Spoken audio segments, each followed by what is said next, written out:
नमस्कार बंधुरा आमी किन्तु आज के करे नेब एकटा पोलाओ रेसिपि। तार जोन्नो देखुन एखाने बाटीते नियेछि किछुटा गोविंदभोगेर चाल। बाटी किन्तु आमी भरे देइनि, बाटिर आर्धेकेर एकटु बेशी दियेछि। चालेर मापटा किन्तु आपनादेर भालो करे बुझते हबे, तार जोन्नो एकटा बाटी व्यवहार करते हबे। आर जेई बाटी दिये चाल नेबेन सेई आन्दाजे किन्तु जलटा निते हबे, एर जोन्नो एकटा बाटिर दरकार।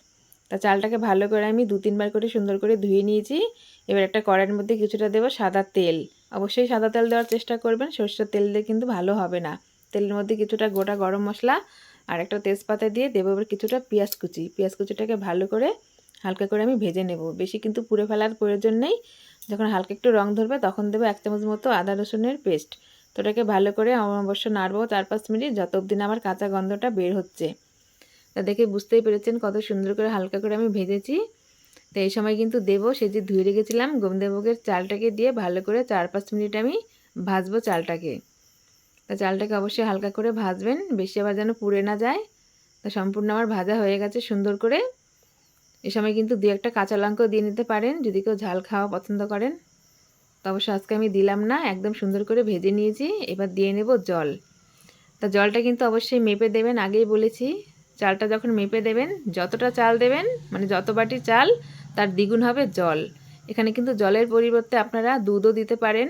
তা আমি আজকে দুধ দেইনি, আমি আগেই বলেছি একদম সাধারণ নর্মালভাবে আমি আজকে পোলাওর একটা রেসিপি শেয়ার করছি, যেটা আমি সচরাচর বাড়িতে প্রায় করে থাকি।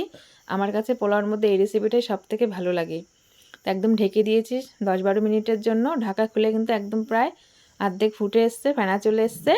এই সময় দিয়ে নেব আমি 2 চামচ মতো ঘি। ঘিটা কিন্তু অবশ্যই পোলাওতে অ্যাড করতে চেষ্টা করবেন, ঘি না দিলে কিন্তু পোলাওর কোনো সেন্ট স্বাদ কিছুই আসবে না। এরপরের কোনো এক ভিডিওতে আপনাদের সাথে আমি শেয়ার করব বাসন্তী পোলাওর রেসিপি, অবশ্যই তার জন্য অপেক্ষা করেন। আর আমার রেসিপিগুলো যদি অবশ্যই ভালো লাগে কমেন্টে জানান, আমার পাশে থাকেন। যদি ইউটিউব থেকে দেখেন আমার চ্যানেলটিকে সাবস্ক্রাইব করবেন, আর যদি ফেসবুক থেকে দেখেন অবশ্যই আমাকে ফলো করে পাশে থাকবেন। এবার কিন্তু প্রায় হয়ে আসছে, এবার আরও কিছুক্ষণের জন্য ঢাকা দেব। এই সময় কিন্তু উনানের আঁচটা একদম কমিয়ে দেখবেন, একবার যদি ফেনা চলে আসে বেশি কিন্তু আঁচ বাড়ানোর প্রয়োজন নেই, তাহলে কিন্তু নিচটা একদম ধরে যাবে, হালকা আঁচেই হয়ে যাবে বাকিটুক। তা দেখে বুঝতেই পেরেছেন কত সুন্দর আমার হয়ে আসছে। তা এবার লাস্টের জন্য আরেকটুখানি ঢাকা দেব, একদম উনানে আমি বসিয়ে রাখবো নিভা উনানে। এবার দেখেছেন কত সুন্দর একদম ঝরঝরা হয়ে গেছে পোলাওটা আমার, আর এত সুন্দর একটা সেন্ট বেরিয়েছে, না করলে কিন্তু একদম বুঝতেই পারবেন না। একদম নর্মাল একটা পোলাও রেসিপি, কিন্তু দুর্দান্ত কিন্তু খেতে। একবার অবশ্যই বাড়িতে ট্রাই করে আমাকে কমেন্টে জানাবেন তো কীরকম হয়েছে। আজকে মাংস রান্না করেছি, আর পোলাওর সাথে কিন্তু মাংস একদম জমে যায়, দুর্দান্ত ব্যাপার। আপনারা সব কিছু দিয়ে খেতে পারেন, ডিমের কারি, মাছের কারি, কোনো অসুবিধা নেই, কিন্তু আমার কাছে সবথেকে প্রিয় মাংস দিয়ে।